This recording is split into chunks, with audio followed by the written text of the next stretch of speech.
31 restaurants on George Mason's campus? What happens to all the food that's not eaten? Almost all of Mason's food waste is transported off campus and burned at landfills. This leads to an increase of greenhouse gases in the atmosphere, when instead we could be recycling these organic materials into rich soil to go back into the earth. This process is called composting. Not only does composting reduce greenhouse gases, which contribute to global warming, but it reduces erosion and remediates damaged soil. Composting also increases the soil's ability to retain nutrients and prevents heavy metals from being absorbed into our water. Out of the 31, there is only one restaurant on campus that already does this.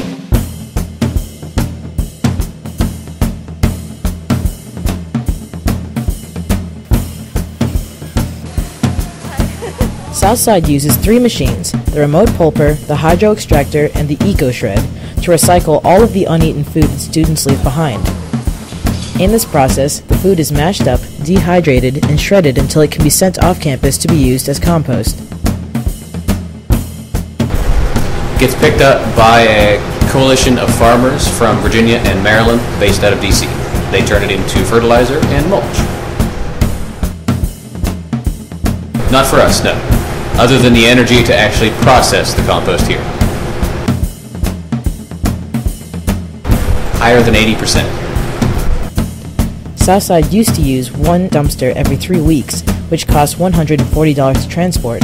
Now it only fills up one dumpster every 12 weeks. So why can't other restaurants on campus take advantage of this process? The machines are expensive for one. A $120,000 minimum to install the system to another place on campus, which Ben and Southside's executive chef Peter Chabel are both trying to implement. But until then, Ben says it's possible to bring in food waste from other restaurants into the Southside kitchens to compost. So how about one that's only a 2-minute walk from there? Auntie M's wastes 3 to 4 pretzels every hour. That's an average of 231 pretzels a week. 3,696 pretzels for one semester. The pretzels are disposed of like regular trash, when instead they could be transported a short distance to Southside to be turned into compost material. According to Ben, any food can be effectively composted.